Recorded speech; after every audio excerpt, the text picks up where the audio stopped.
In 2008, a young man was driving along a dirt road in a forest when he spotted up ahead this large, strange-looking animal that he didn't recognize that appeared to be dead on the side of the road. And so, curious what it was, he drove past the dead animal and he stopped his car and he got out and began walking back up the road towards the animal to see what it was. And when he got right on top of it, he crouched down to get a better look, and as he did, he heard the sound of something moving behind him. And then before he could turn around, everything went black.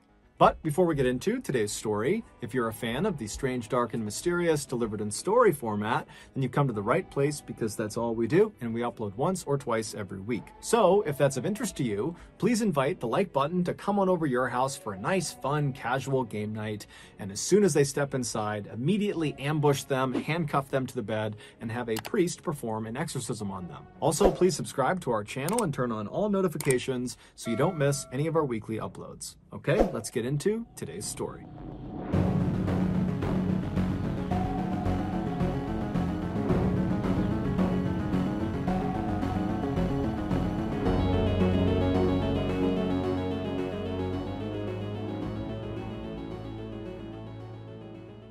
In 2008, 22-year-old Julian Buchwald was living in a small rural town in southern Australia called Budgeree. He lived there with his parents, who owned a small house on a massive 1,200-acre plot of land, which for reference is about 2 square miles. However, this land was made up mostly of thick brush and forested areas, so for the most part, they just stayed close to their actual house.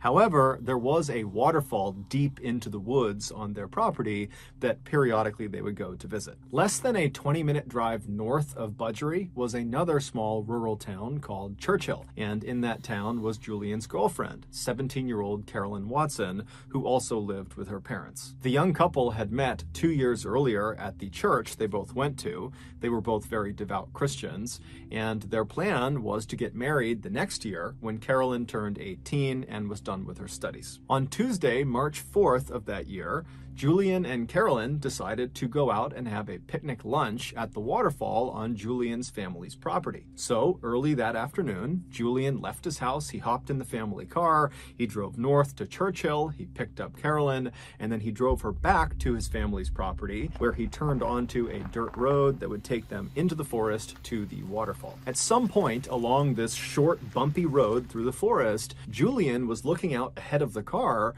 when he spotted what looked like roadkill on the side of the road. And this roadkill, it looked bigger than he was used to seeing in this area. And so he stared at it as the car kind of rolled past it. And right after they had driven past the roadkill, he turned to Carolyn and said, hey, there's some really weird roadkill on the side of the road right over there. And so Carolyn, who really didn't care, she kind of slowly looked up and turned around and looked, but she didn't see it. And then after that, the two of them did not discuss the roadkill any further. And so Julian just continued to drive along this dirt road until the road kind of opened up into this big clearing. And in the middle of this clearing, which was basically this field, there was a small pond with a 10-foot high waterfall feeding into it. This was the waterfall. And so Julian parked the car right at the end of the dirt road, right on the edge of this clearing, and he and Carolyn got out. They went around to the back of the car, they got their picnic supplies out of the trunk, and they set up their picnic lunch right on the edge of this pond, looking up at this waterfall.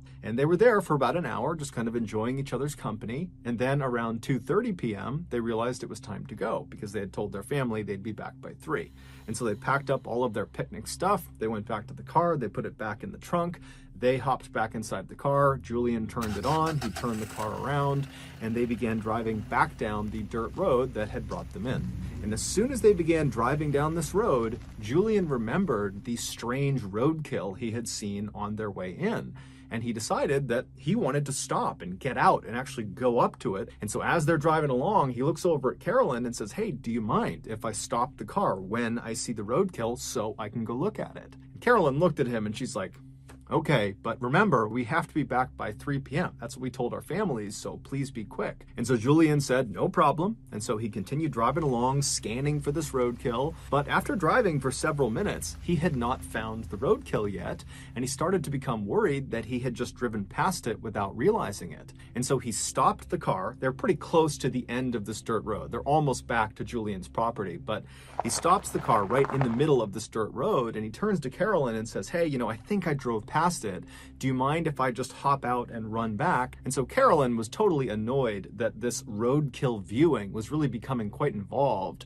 But she says, okay, go. But again, you got to be quick because, it's almost 3 p.m. And so Julian kind of grinned at her. He put the car in park and he hopped out, he turned, and he began jogging back down the road in the direction of the waterfall. And after jogging for maybe 30 seconds or so, the road had turned to the right. And so from where he was on the road, if he turned around, he would not have been able to see his car or Carolyn. He was kind of deep in the thick of this forest. But he knew, this road is not very long, and so I'm sure the roadkill has got to be up here somewhere. And so he decided he would just continue running back along this road for maybe 1 or 2 more minutes, and if he didn't find the roadkill by then, he'd just have to give up, turn around, and head back to the car.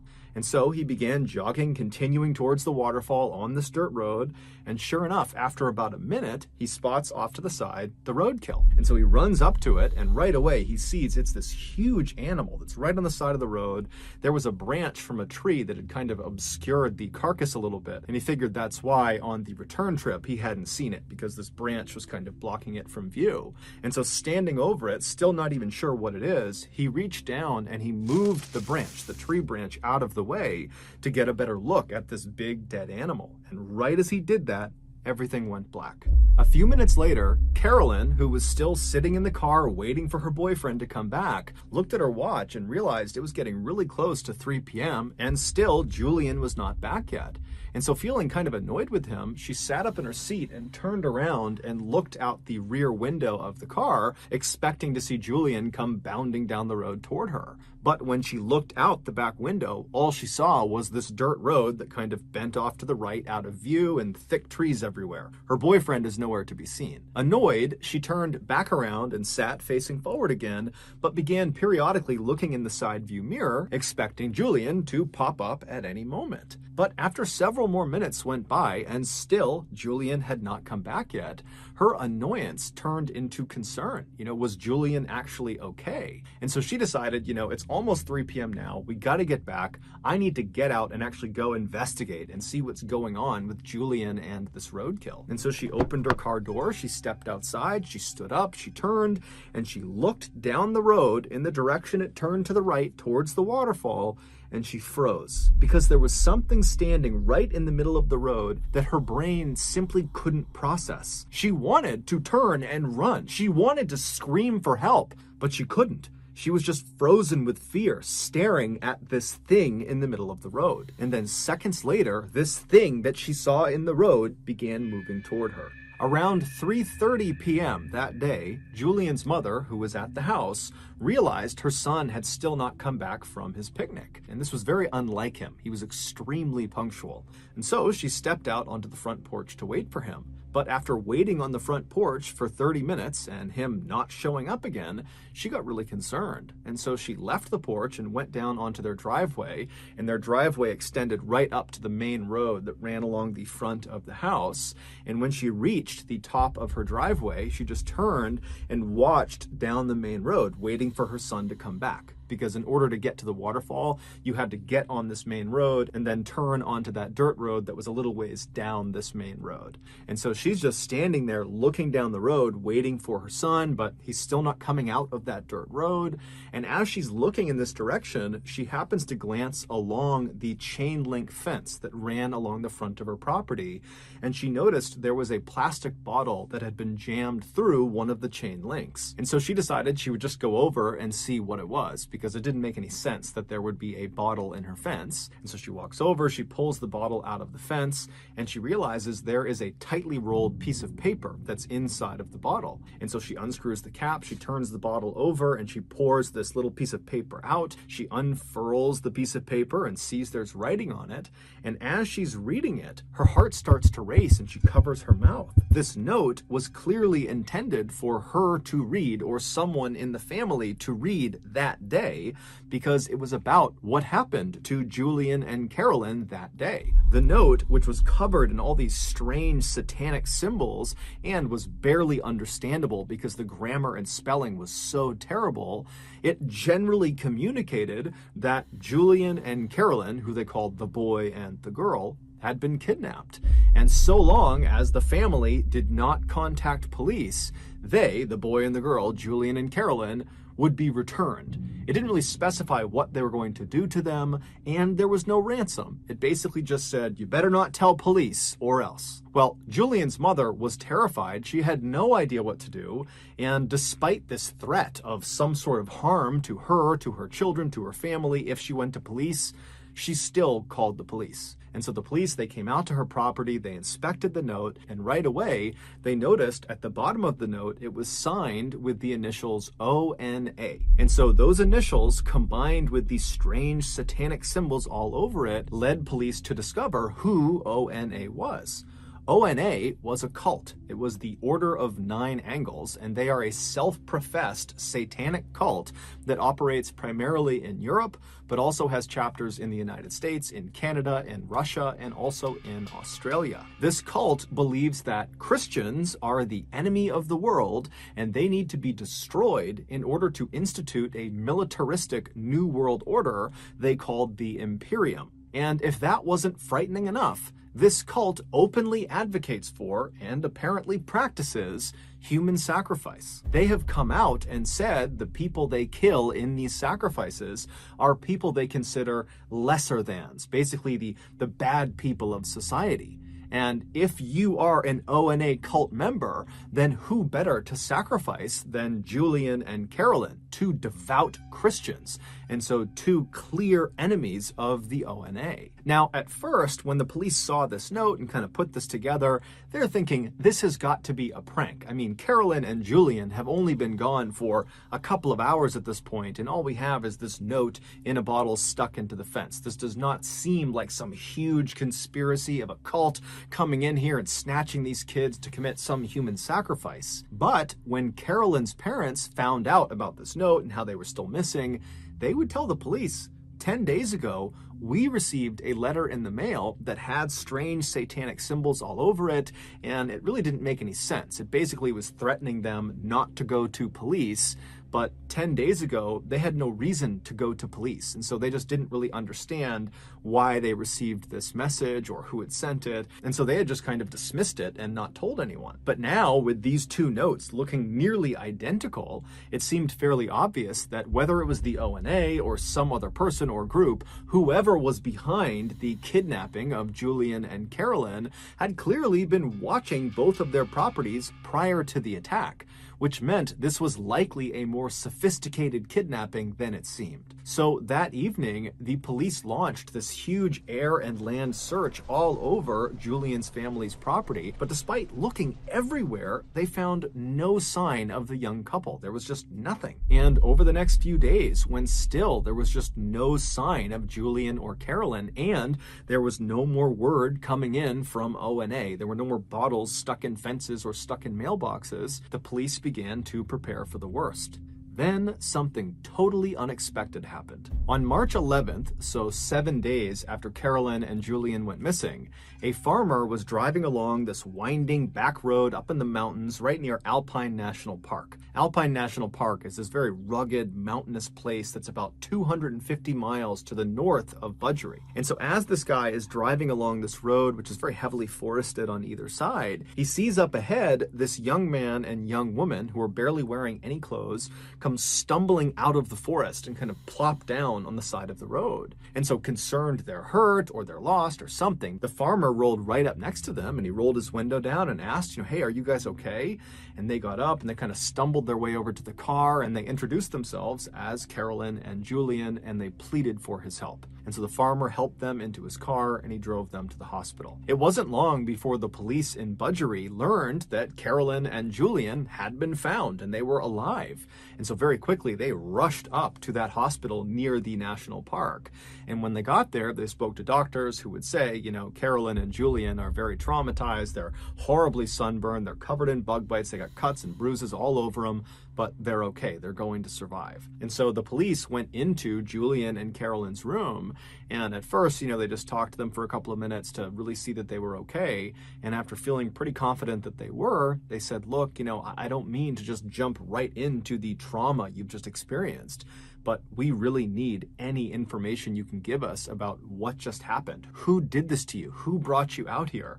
Because if it's ONA and they're out in the Alpine National Park, we need to know about it. We need to get out there and we need to stop them. And so Julian and Carolyn would both independently sit down and tell the police what happened to them. And so the following is the combined story of these two accounts that they gave police. But before we get into that, I want to tell you about today's sponsor, Current. Banking is one of the few industries that has yet to be modernized by technology. It's dominated by a bunch of old companies that would happily take you out on a nice seafood dinner and never call you again. But with Current, which is the future of money management, you'd get that call back, and they'll even give you directions to Bell's Canyon. Because Current was built from the ground up with you in mind. They want you to get your money faster, they want you to move your money faster, and they have the tools to help you spend and save your money better than ever. With Current, there are a bunch of perks, but a few of them include getting your paycheck 2 days earlier, not getting charged overdraft fees up to $200, and there are no minimum balance fees. Also, Current's savings plan, just called Interest, comes with a whopping 4% APY, which in layman's terms means it will generate you 60 times the American national average. And if that wasn't incentive enough, Current and I are once again giving away $500 to 10 of you. All you gotta do is sign up using my code BALLEN500. So go download Current today and use my code BALLEN500 for a chance to win the money. Okay, back to the story.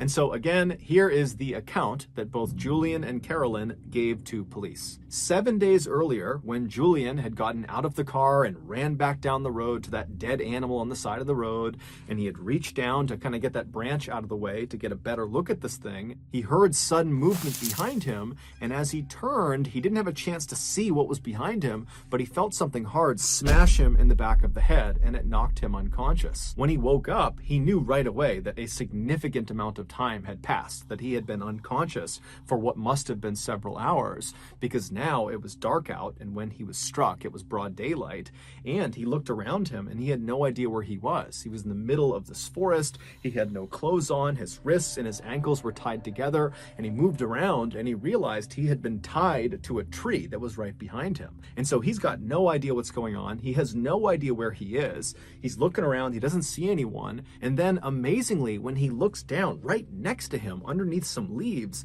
is a knife. And so he's thinking, how in the world is there a knife right next to me? This almost seems like it was placed to be here for me. But either way, he reaches down with his hands, he picks this knife up, and he's able to cut the restraints off of his ankles, and then he's able to cut the restraints off of his waist, and then he stands up and he's able to kind of cut off the ones on his wrist, and then he's free. And so he takes this knife and he has no idea where he's going, but he needs to get away. He doesn't know if whoever brought him here is going to come back. And so he just picks a direction and he starts running. Shortly after Julian had been struck in the back of the head after looking at that dead animal carcass, Carolyn was still sitting in the car and she was starting to get annoyed and kind of worried about Julian. And so she gets out of the car, she stands up, she turns, and she looks down the dirt road where it kind of bends off to the right.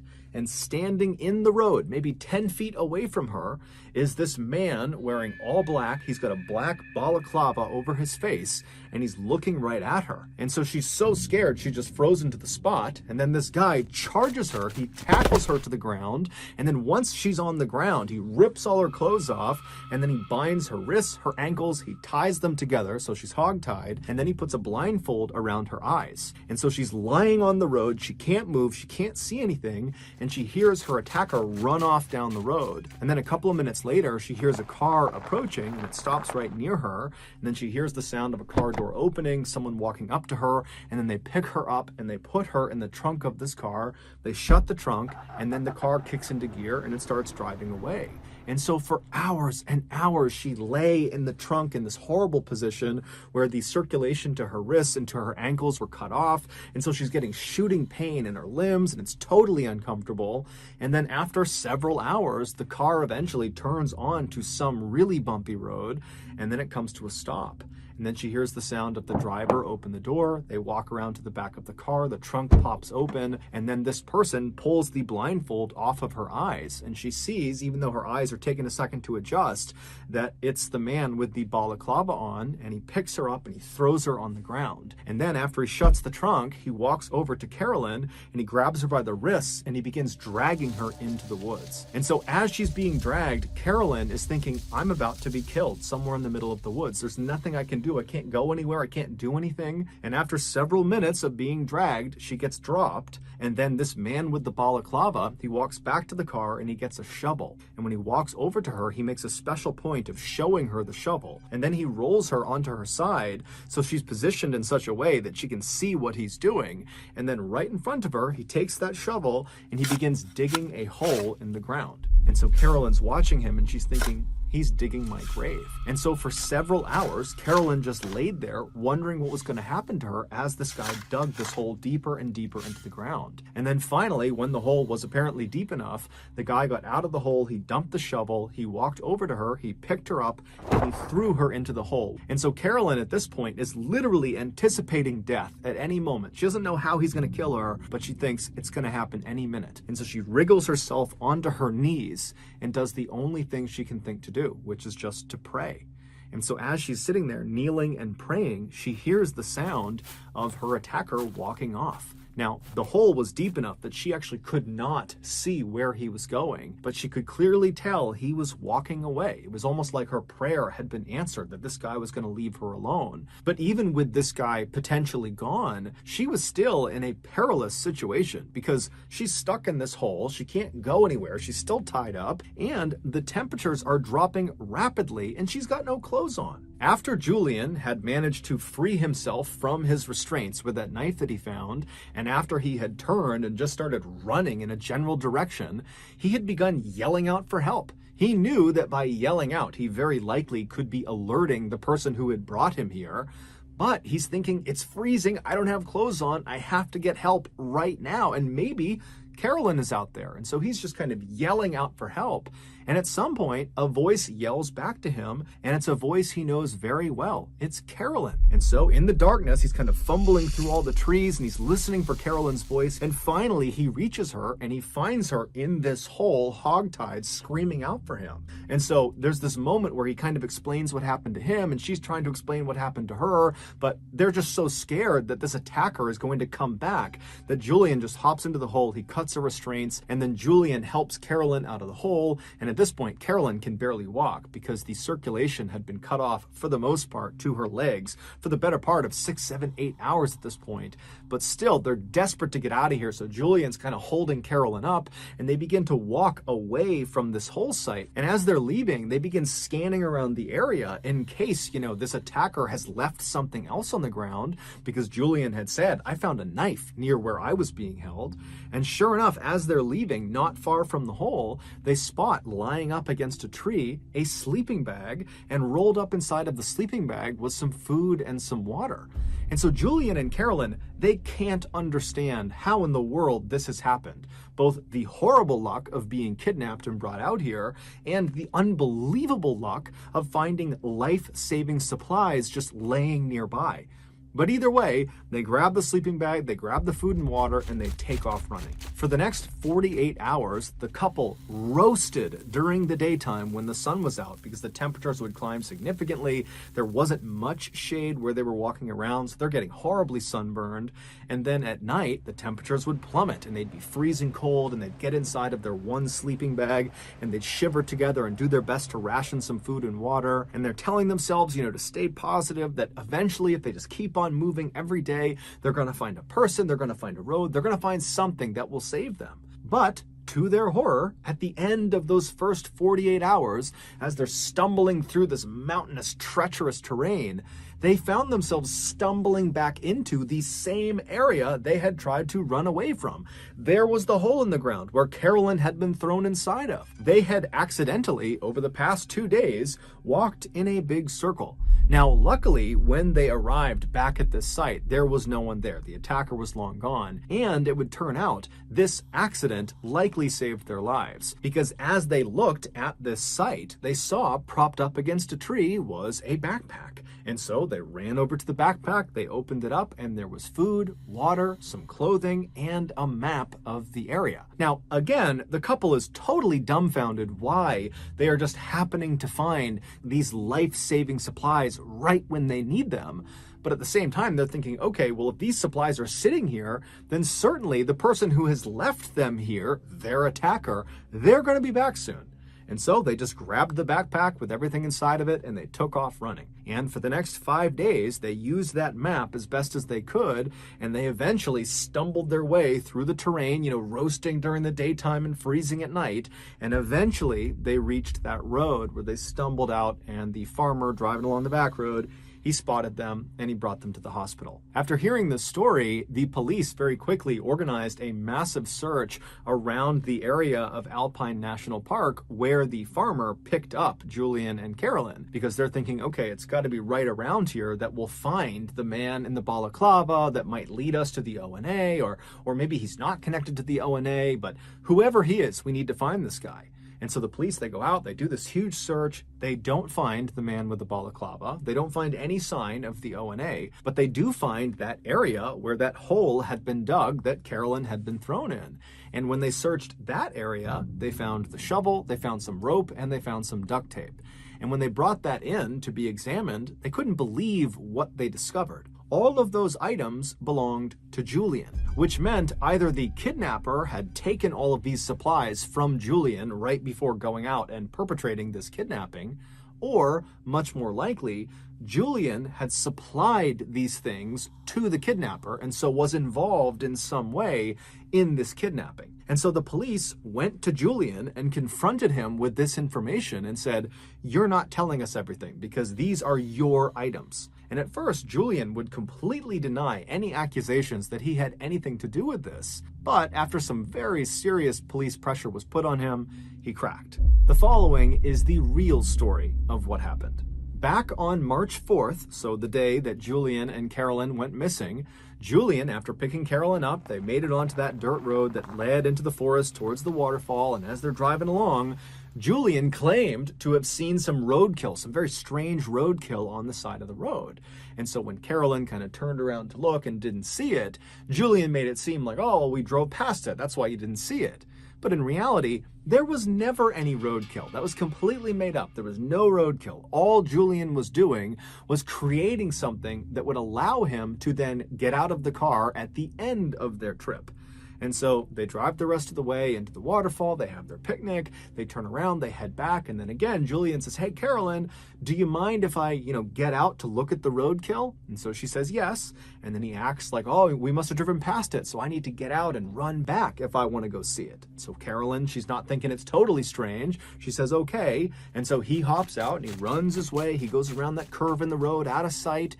There's no roadkill. Instead, he makes his way to a tree where days earlier he had stashed his all-black outfit, his black balaclava, and his knife, his shovel, his rope, his duct tape. It was all stashed in this spot that was going to be out of view of where Carolyn was. And so after getting all dressed up, he turned and began walking back towards Carolyn and his car. And when he turned the corner, he saw Carolyn was already standing outside of the car. And so he charged her, he tackled her to the ground, he ripped her clothes off, off, he hogtied her, he threw her in his car, and then he got all of his supplies, he threw those in the car too, and he began driving away. And for 6 hours, he drove north all the way up to Alpine National Park, and then when he got there, he found a road that would kind of go off the trail a ways into the forest, at which point he opened the trunk, he pulled Carolyn out, he threw her on the ground, he dragged Carolyn into the woods, and then with her blindfold off, he made sure to show her the shovel, and he began digging that hole to give her the impression that he was going to kill her and bury her. He really wanted her to be totally terrified. And then after he had dug this hole, he dumped her into the hole. And then when she couldn't see what he was doing because she's deep inside of this hole and she's all tied up, he ran away. And when he was far enough out of view, he took off all of his clothes and kind of stashed it near a tree. And then completely naked, besides his knife, which would be his alibi for how he had gotten free, he began moving back towards the site where he knew Carolyn was in this hole. And then after waiting a little bit, he began yelling out for help. And then she heard him. And so she yells back to him, "Yo, Julian, I'm over here." And so Julian goes to the sound of her voice. And then when he sees her, he pitches her this ridiculous story about how he was tied up over there, but he found this knife and he was able to cut himself free. And look, I'll cut you free. And, oh, the attacker's going to come back soon. And so he helps her out of the hole. And, oh, look, they left a sleeping bag and some food and water. Let's go. And so he grabs the supplies and they head off into the bush. Now, the whole time, over the course of these 7 days, Julian knew exactly where he was. And so when they accidentally went in a circle and arrived back at the site where the hole was and then found that backpack that had more food and more water and some more supplies, that was intentional. That was not an accident. He had left the backpack there, and so that's why they had doubled back. And then 5 days later, after scampering through the wilderness, they magically found the road. But again, Julian knew where the road was. He had intentionally stayed out for the days that they were out there. And so after Julian tells the police all this, they say to him, was Carolyn in on this? I mean, did she know this was going on? And he said no. The whole time she believed they were getting stalked by their attacker. And if they ever caught up to them, they would be killed. And so the police are like, okay, well, why did you do this? Julian would say, he and Carolyn were both very committed to their faith and they both believed in not having sex before marriage. But over time, Julian had gotten to the point where he just couldn't wait any longer to have sex with Carolyn, and they weren't scheduled to get married for another year. And he just did not think he could wait a full year before they could finally have intercourse. And so he had staged this entire kidnapping in order to hopefully coerce Carolyn into having sex with him. And so while he and Carolyn were out on the run in Alpine National Park for those 7 days and nights, they were not wearing any clothes or barely wearing any clothes. And at night, they only had that one sleeping bag that Julian had intentionally staged in advance. He knew they would have that one sleeping bag. And so they would climb into that bag at night because it's freezing cold out. And as they're laying there right on top of each other, he would say to Carolyn, "We need to have sex in order to produce enough heat that we don't freeze to death out here." But Carolyn, despite the circumstances, every time said no. And so after 7 days of trying to convince Carolyn that they had to have sex, it was a matter of life or death, and that if they just said their vows, that under the eyes of God, they would be considered married and sex would be okay at that point, despite all of his best efforts, every single time, Carolyn just continued to say no, no, no. And so at the end of those 7 days, Julian finally just gave up. And so that's when they magically made their way out to the road and were rescued. Julian would also tell police that he was the one who wrote those notes prior to the kidnapping in hopes that they would believe the Order of the Nine Angles was behind all of this and he wouldn't get in trouble. Prior to his trial for kidnapping, Julian was out on bail and he decided he would just try to flee Australia. And so the way he did this is he dyed his skin a darker shade, and he also dyed his hair darker, and then he attempted to use a fake Indian passport to go to India. And he was able to fool Australian authorities, but when he arrived in India, he was immediately found out and he was extradited back to Australia where he would stand trial. And in 2009, he was found guilty of kidnapping along with a host of other obscure charges, and he was sentenced to 7 years and 9 months in prison. So that's going to do it. If you got something out of today's episode and you haven't done this already, please invite the like button to come on over your house for a nice, fun, casual game night. And as soon as they step inside, immediately ambush them, handcuff them to the bed, and have a priest perform an exorcism on them. Also, please subscribe to our channel and turn on all notifications so you don't miss any of our weekly 1 or 2 video uploads. We now have a podcast called the MrBallen Podcast, where we put out brand new, never before heard stories on Monday mornings. These are podcast exclusives. You can only get them on the podcast. On Thursday mornings, we do re-uploads of old YouTube videos. So again, it's just called the MrBallen Podcast, and you can find it on Spotify, Apple Podcasts, Amazon, Google, basically anywhere you find your podcasts, you can find it there. If you want to get in touch with me, please follow me on any major social media platform and then send me a direct message. My username on every platform is just @MrBallen, and I really do read the majority of my DMs. We have 2 additional YouTube channels. One is called MrBallen Shorts, where we put out random short videos and lost episodes, and the other channel is called MrBallen en Español, and it's a Spanish language channel. We also have a Facebook page just called @MrBallen that puts out near daily content, and we have a Snapchat channel just called MrBallen that puts out content every Sunday. We have some really cool merchandise, so head over to shopmrballen.com to have a look, and if you have a story suggestion, please submit it to our subreddit just called MrBallen.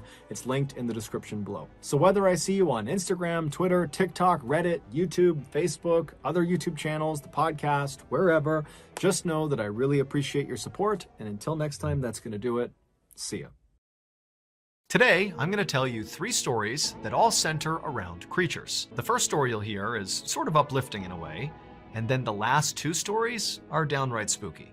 But before we get into those stories, if you're a fan of the strange, dark, and mysterious delivered in story format, then you've come to the right place, because that's all we do, and we upload once a week. So if that's of interest to you, please hit the like button like it owes you money, but not too hard, because we need it for next week's episode. Also, please subscribe to our channel and turn on all notifications so you don't miss any of our weekly uploads. Okay, let's get into today's stories.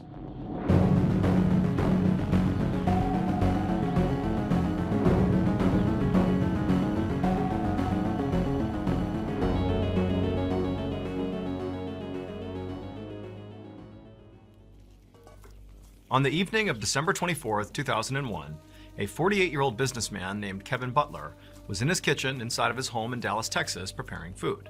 The following day, he was going to bring this food to a Christmas party at his friend's house. And as Kevin was preparing this food, he heard his friend Larry, who spent a lot of time at his house, call to him from down the hall. Now, Kevin didn't really hear what Larry wanted, but he could tell from the tone of his voice that, he wanted him to come over there right now. And so Kevin said, okay, I'll be there in a second. But then, after washing off his hands and beginning to walk down the hall to go see Larry, Kevin heard another sound that stopped him in his tracks. He heard the sound of 2 men's voices coming from outside of his house. The men sounded drunk, and they sounded like they were literally in his front yard.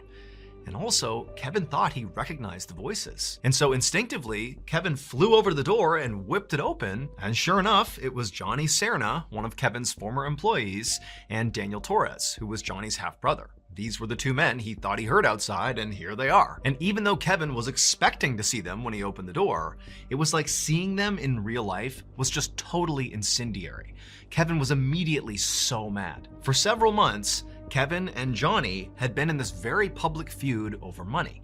And in fact, Johnny at one point had even tried to steal from Kevin by forging a check. And so now Kevin looked right at Johnny and Daniel and goes, "Oh, what are you guys here to steal from me again?"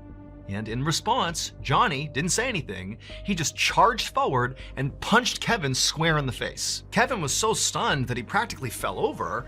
And then before he could do anything, Johnny and Daniel had pummeled him to the ground and were kicking and punching him. And then they dragged him further into his house and slammed the door behind him. Kevin continued to try to get away, but he just couldn't. One of the brothers was holding him down. And then before long, one of the others had gone off and come back with electrical cord, and they tied him up. And then once Kevin literally was fully bound and couldn't go anywhere, the brothers went into the kitchen, got knives, came back, and they began stabbing Kevin over and over and over again. And as all this commotion was happening out in the living room, Kevin's friend Larry, who was right down the hall, heard the whole thing. He heard the sound of, the two drunk guys coming in. He heard the sound of Kevin clearly being attacked. And at first, Larry was terrified and didn't know what to do. But as he heard the sound of Kevin screaming out for help, Larry jumped into action, and he flew down the hallway and he charged out there, and he saw Daniel still on top of Kevin stabbing him, and Larry just went right after Daniel. Now, Larry was unarmed and really didn't stand much of a chance to begin with, but he did whatever he could to try to get Daniel off. He began biting and scratching him and doing whatever he could, but it wasn't enough. And eventually, Daniel overpowered Larry, and then before long, Johnny and Daniel were not just stabbing Kevin, but were also stabbing Larry. And so in the end, both Kevin and Larry, the two friends, were stabbed to death. And then after they were dead, Johnny and Daniel fled the scene. But what the two half-brothers didn't know was that even though they had just killed Larry, Larry had actually just made sure those two brothers would get caught. Because when Larry tried to fight Daniel off, he had literally bit Daniel and gotten Daniel's blood on his mouth. And ultimately, when the police showed up, they took the blood from Larry's mouth, and that was DNA evidence, and it led them right to Daniel. And so Daniel and Johnny were soon arrested and charged with murder. However, they were only charged with one murder. And that's because during the attack, when Larry flew down the hall to try to protect Kevin, well, he literally flew. Because Larry was not a person. Larry was Kevin's pet cockatoo, and he was named after Larry Bird. Kevin had adopted Larry 2 years earlier, and the two had become like best friends. And so when Larry heard his best friend Kevin being attacked, he flew in to try to help, and he wound up clawing and pecking at Daniel's head, ultimately getting Daniel's blood on his beak, which led to their arrest. Daniel Torres and Johnny Cerna were both ultimately convicted of murder and sentenced to life in prison. What if I told you there was a boundless vault full of a million secrets, buried mysteries, and life-changing adventures just waiting to be explored? A place where stories lie in wait just a tap away. Well, that place is Audible. Imagine you're stuck in rush hour traffic, just staring at the sea of red taillights all in front of you, just wishing you could be home right now, but you can't because you're stuck here. Except you're not really stuck here. Instead, you've been, transported to this incredible world because you're in the middle of an audible thriller. And then before you know it, suddenly you're in your driveway, you've forgotten about the traffic, and you're just consumed by the story you're listening to the point where you don't want to get out. You don't want to go home because you're so engrossed. That's the Audible effect. From edgier seat thrillers to mind-warping sci-fi epics, Audible transforms words into boundless imagination and helps you live the experience. But Audible isn't just about entertainment. Audible offers a passage to self-discovery. Do you want to unlock the secrets of success from world-class experts? Done. Do you want to dominate your finances and transform your wellness? It's all here. Want advice to steer your career? Just press play. Build the positive habits you want in your life. But if you just want to simply live inside of a story, check out The Lost City of Z on Audible. Every time I listen to that, I get pulled into another world. It's incredible. So start positive habits and reach the goals you set for yourself with Audible. Start listening today when you sign up for a free 30-day trial at audible.com/MrBallen. Okay, back to the story.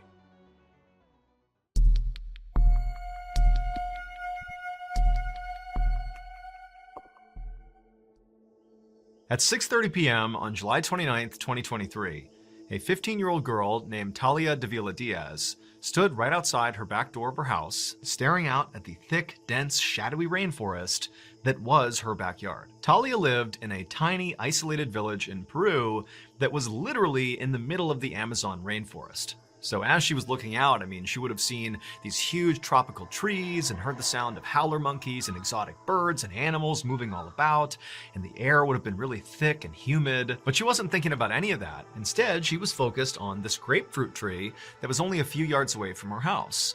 She wanted to go get a grapefruit and bring it inside and make juice for her family. However, Talia was scared. And she was scared for two reasons. The first reason was this was the Amazon, an inherently dangerous place, especially at night. There were loads of predators out there, like snakes and jaguars. But the other reason she was scared was that she was worried there could actually be something worse out in the rainforest, worse than any predators she was used to. And that was because over the last couple of weeks, people in Talia's village had been claiming they were seeing these shadowy figures lurking in the tree line with these bright green eyes that would occasionally seem like they were hunting the people of the village. Like anytime they went out, it was like these figures were kind of lurking off in the distance, but nobody knew what they were. The rumor around the village was that these shadowy figures were actually pelikaras, which translates literally to face peelers. People in Talia's village believed that pelikaras were foreigners who would kidnap locals and cut their throats and peel the skin of their face off and then sell their body fat on the black market. And the locals were so freaked out that pelikaras could be around that they began performing nightly patrols to keep the villagers safe. So Talia, again, was very scared to even leave her house at this point, but she was also trying to be reasonable. I mean, she'd gone out and gotten a grapefruit many times in the past. This was not some new behavior, so she's looking out and she sees the grapefruit tree and she knows there's a nightly patrol out right now and I only have to go a few yards and get the fruit and get right back in the house. Like, how big of a deal could this possibly be? And so after taking one more look around and not seeing anybody or hearing anything that was out of place, she took a breath and then rushed out to the tree. She grabbed a grapefruit, and as she was turning around, she froze because her worst nightmare had just been realized. Now, standing between her and her back door were these two hulking dark figures. And one of them was like so tall, it was practically the size of a tree. And they both had these piercing, glowing green eyes. And they were looking right at Talia. And Talia was so instantaneously petrified that all she could do was just stand there and stare back into their green eyes. And as she did, she began to notice that their faces were grotesquely elongated, almost like they had masks on. And then before Talia could do anything, the really tall one began sort of gliding towards her. Not stepping towards her, but literally almost hovering off the ground towards Talia. And then suddenly, Talia was being grabbed and thrown to the ground. And the instant Talia hit the ground, these two figures descended on her and pinned her there. And then one of them reached down and pressed their hand over her mouth and her nose, and she couldn't breathe. And then she sees the other one is holding what looked like a box cutter or a knife, and they put it right up to her neck. And suddenly it's like Talia understands these are pelikaras. They're gonna slit her throat. They're gonna kill her. And so she has this sudden burst of energy and she manages to push them off of her. And when she did, their hand came off her mouth and she screamed out for help. And she heard somewhere in the village voices yelling back to her, and then she heard footsteps, and she knew it was the night patrol coming to save her. And so at this point, the figures released Talia, and she scrambled to her feet and immediately ran towards her house right as the night patrol came bounding into her yard, and one of the men had a gun, and he raised it and began shooting in the direction of the figures. And Talia, she's totally panicked, and she turns around, and she looks at her attackers, and she's expecting them to, be fleeing into the rainforest. But instead, these dark figures, they were like levitating in the sky, and they were looking down at Talia and the night patrol with their glowing green eyes as they literally began to levitate into the sky.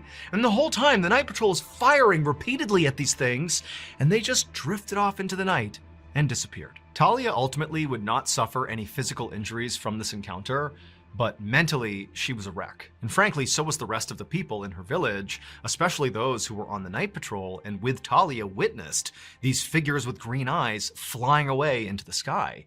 I mean, the fear in this village following this encounter was through the roof. And in fact, ultimately, the Peruvian government would get involved after this encounter and they would investigate to try to figure out, what happened to Talia. And they would ultimately conclude that there was an illegal mining operation happening somewhere in the rainforest, and some of these miners, in an effort to scare people away from coming anywhere near their operation, they got their hands on jetpacks, wore armor and masks, and then went into villages like Talia's and basically pretended to be aliens and then did, fly off on their jetpacks. That is the official story as of right now. However, people like Talia and the other people in her village and many other people who live in the Amazon rainforest who have come in contact with these figures with green eyes, they say those are no miners. Those are either pelikaras or they are creatures from another world.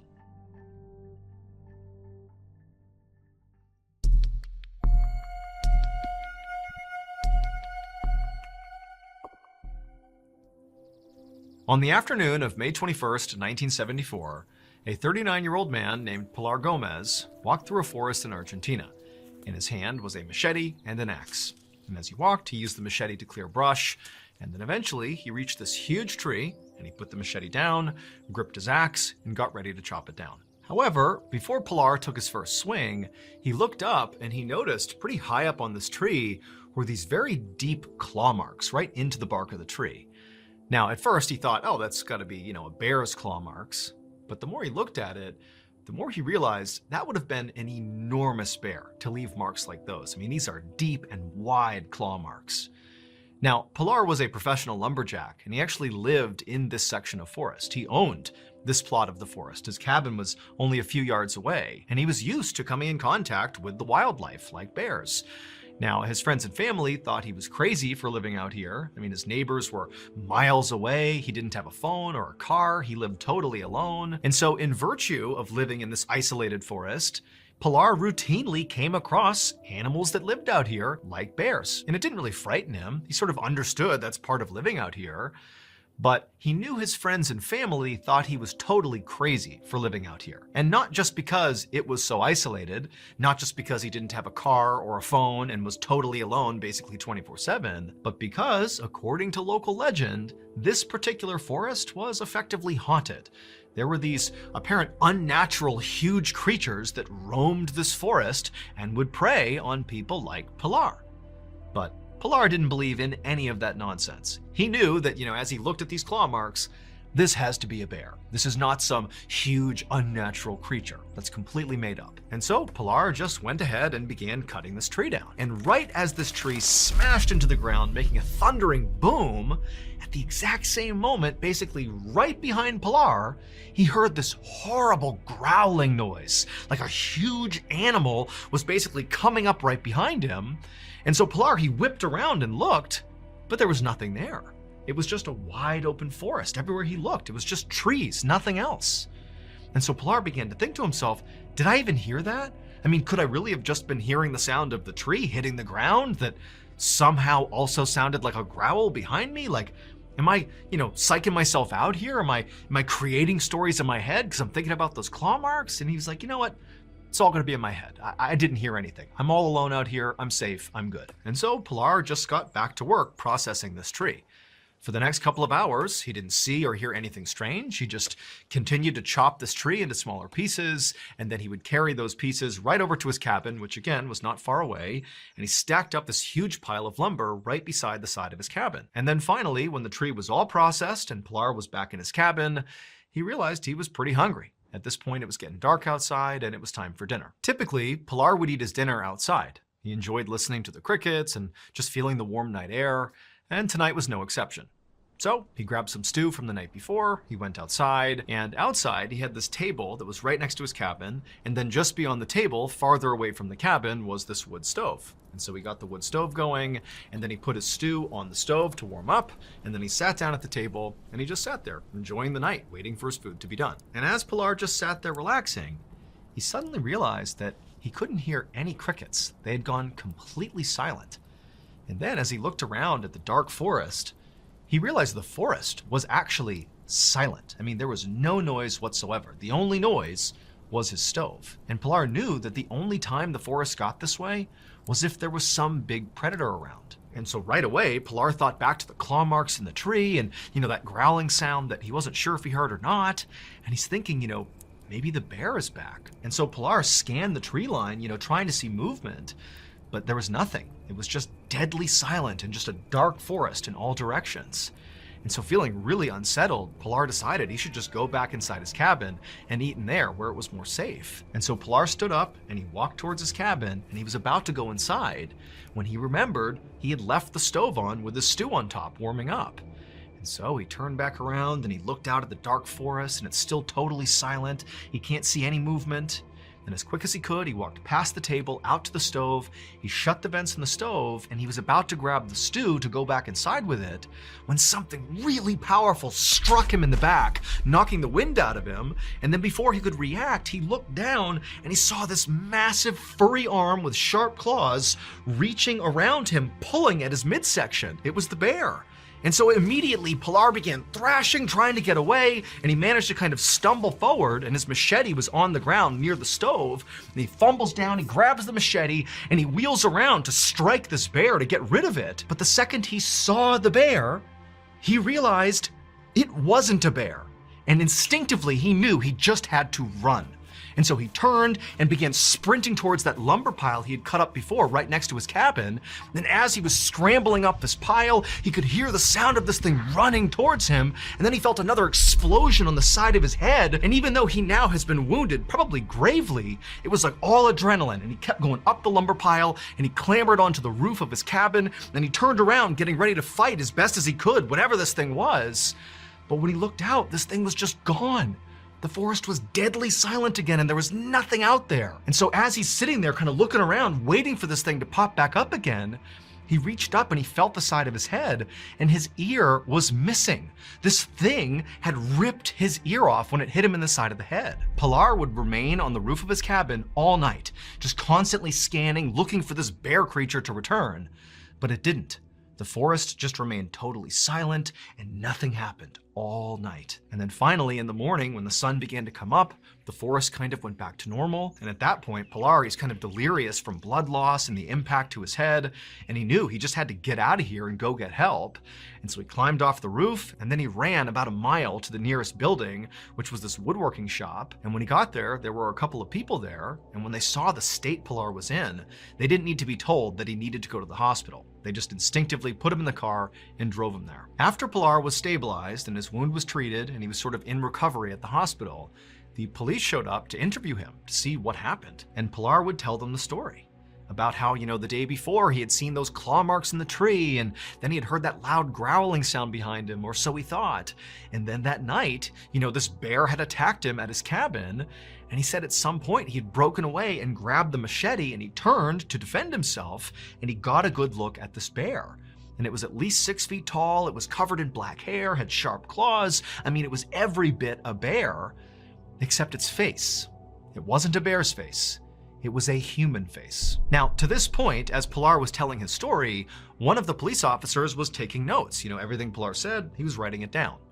But when Pilar began talking about the bear with the human face, the officer just stopped taking notes, and the officer said, that can't be true. There aren't any bears with human faces. But Pilar, he's like a rugged lumberjack who lives in the forest by himself. And he's telling these officers, I know how crazy this sounds. I know it's not realistic, but I'm telling you what I saw is this bear with a human face. That's what I saw. But the officer just 100% did not believe him. And ultimately, this went down as simply a bear attack, and that was it. The case was closed. However, despite what the police said, since the attack on Pilar, there have been at least 30 people who have come forward to say they either saw firsthand or were attacked by this bear-like creature with a human face in that forest in Argentina. Sightings are so common that locals even came up with a name for this creature. They call it the Ucumar. And to this day, nobody has any idea who or what it is.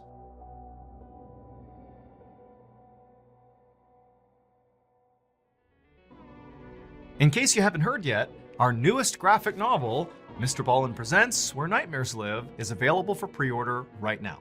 It contains another 9 heart-stopping, strange, dark, and mysterious stories, all based on real events.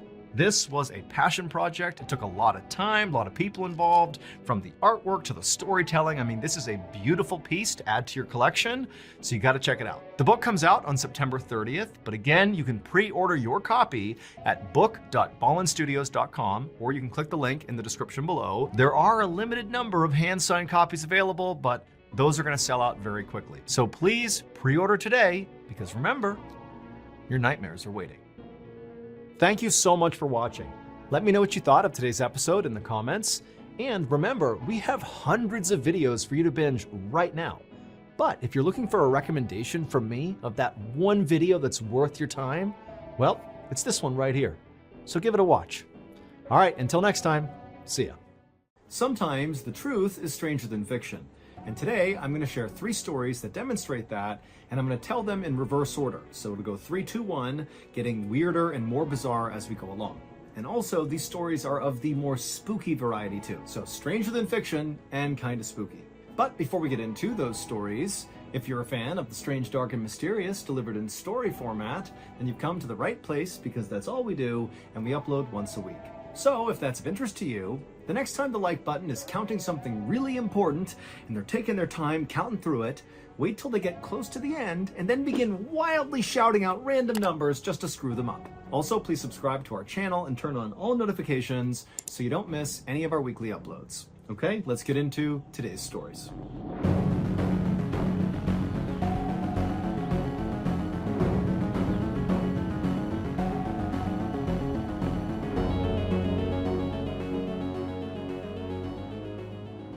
At around 5 p.m. on August 29th, 1954, a 53-year-old woman named Juliet Exline had just sat down on her couch with a book inside of her home in Los Angeles when she got this weird wave of anxiety that kind of rushed over her. Now, there was nothing she could think of that would cause her to feel this way, and she even looked around her house thinking, maybe there was something weird going on, but there was nothing. And so finally, Juliet, she put her book down and just took a few calming breaths to kind of go back to normal. Like, she didn't know what was going on, but she could tell she was super anxious. Now, generally speaking, Juliet was a very mellow person. She was not prone to anxiety attacks like this, and so that kind of caught her off guard. And the only thing she could think of that was different than normal was her husband, Larry, was on a much needed vacation. And so the last couple of days while he'd been gone had been maybe more lonely in the house. And so maybe that was causing her to feel this weird stress. She didn't know, but she told herself, Larry's vacation was definitely a good thing.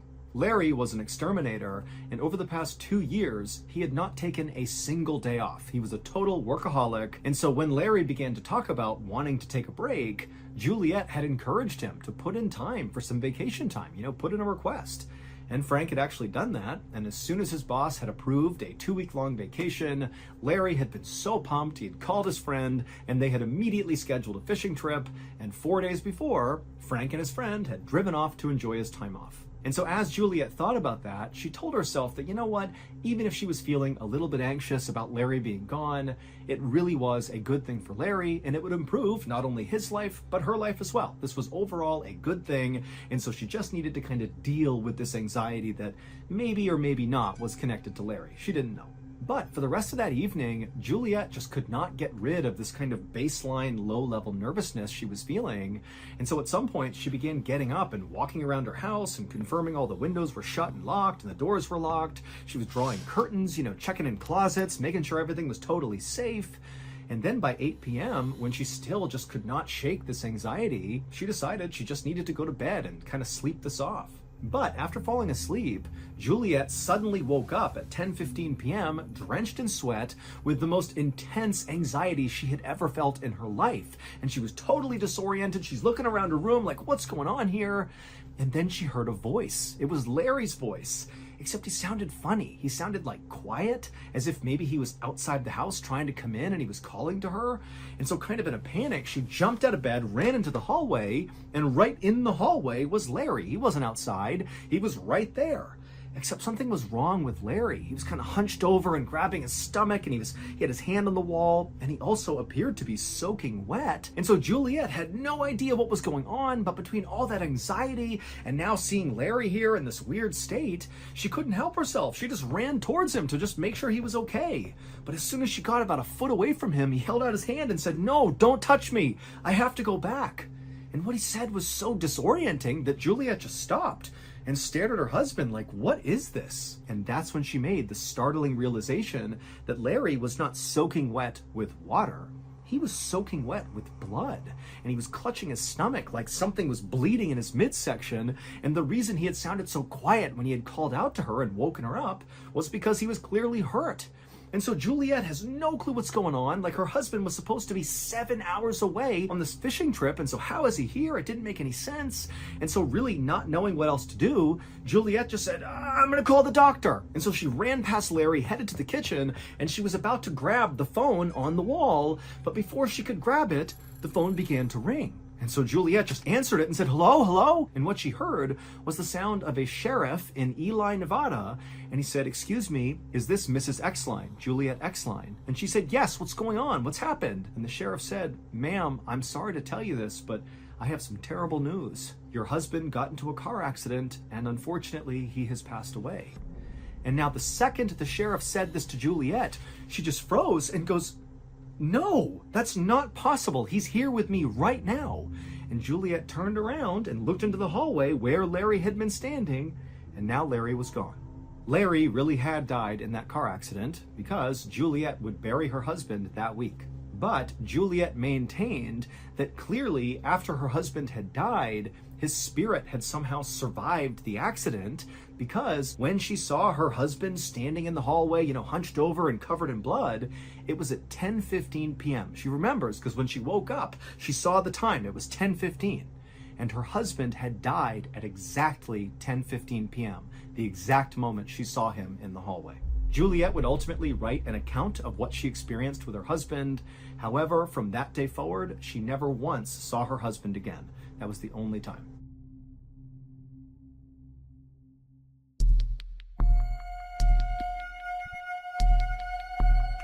At 12:30 p.m. on March 7th, 2015, a police officer named Tyler Beddoes, along with his partner, were driving in his police cruiser near the Spanish Fork River in Utah when suddenly a police dispatcher came on over the radio. And this dispatcher was speaking very urgently and said, hey, a fisherman has just called in to say that he spotted what looks like an upturned SUV partially submerged in the Spanish Fork River right underneath the bridge.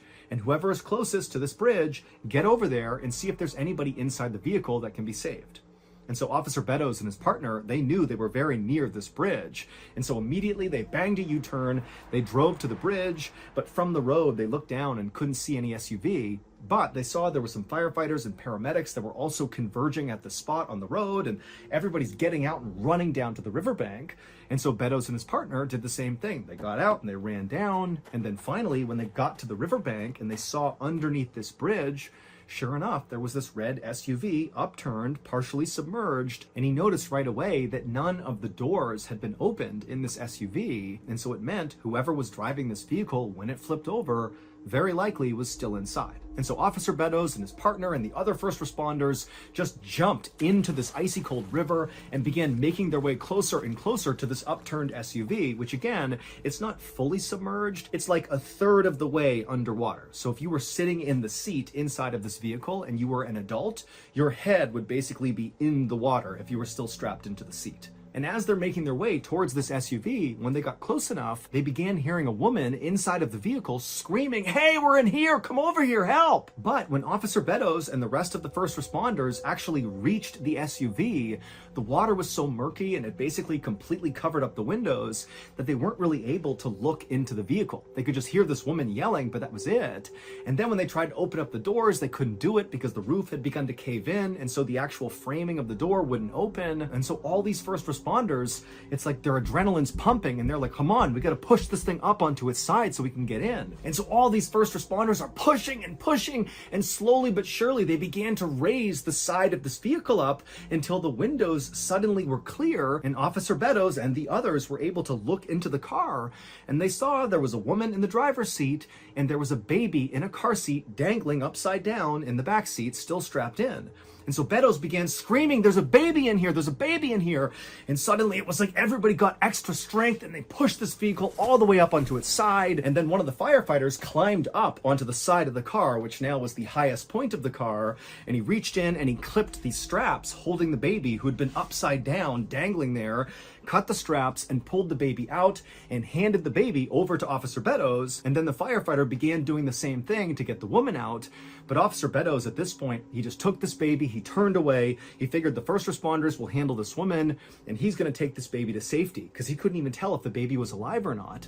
And so he's cradling this baby, he's rushing back through the water, back to the riverbank, and then he hands the baby over to the paramedics. And right as he does, he sees this little baby begins to move its arms and flicker its eyes, and he wanted to weep out of relief that this child was okay. They put the baby onto a stretcher, they put the baby in the ambulance, and they whisked the baby away to the hospital where this baby would survive. But after the baby had been taken away, Officer Beddoes turned his attention back to the SUV and back to the woman to see how she was doing.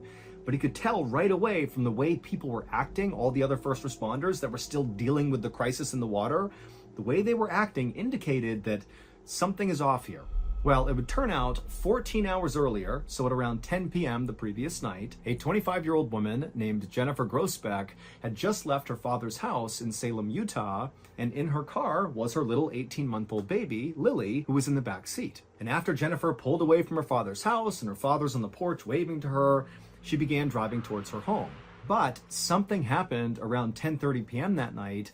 We don't know what, but something caused Jennifer to careen off the road on that bridge and flip over and land in the water. Maybe she fell asleep at the wheel or an animal jumped out, we don't know. But we know at 10:30, she careens off the bridge and she lands in that river. And then for 14 hours, she and her baby remained upside down in that river. Until finally, Officer Beddoes and the other first responders came rushing over to open it up and get them out of there. And if you recall, all the first responders, Officer Beddoes included, heard Jennifer screaming that they were in the car, come save us, please. But what they would find out is that could not have been Jennifer, because Jennifer was killed on impact when the car fell into the water.